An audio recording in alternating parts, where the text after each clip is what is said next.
4 qram texniki kalsium karbidin su ilə qarşılıqlı təsirindən 1,12 litr asetdən əmələ gəlmişsə, kalsium karbiddə kənar qarışıqların kütlə payını hesablayın.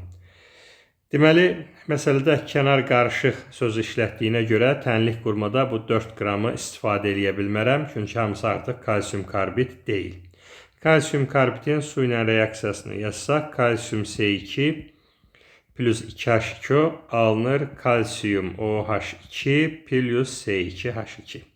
Deməli, bizdə asetilin litrlə verilib, kalsium karbid qramla soruşulur. Daha doğrusu qramla tapmalıyıq ki, burada kənar qarışığın faizini hesablaya bilək.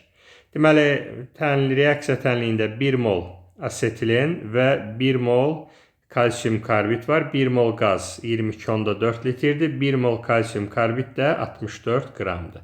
Deməli, 22,4 litr asetilin qazı 64 qram kalsium karbiddən alınıb.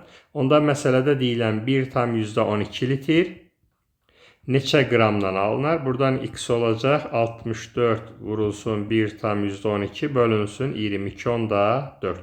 Burada qazın həcmində 20 dəfə azalma varsa, kütlədə də 20 dəfə az götürməliyik, yəni 3,2 qram.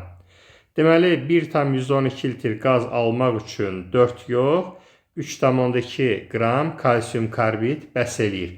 Deməli, burada 4 minus 3,2 qalan 0,8-i qarışıq imiş. Onun faizi 0,8-i ümumi kütləyə 4-ə bölüb 100-ə vurasıyıq. Olacaq 20%. C bəndi.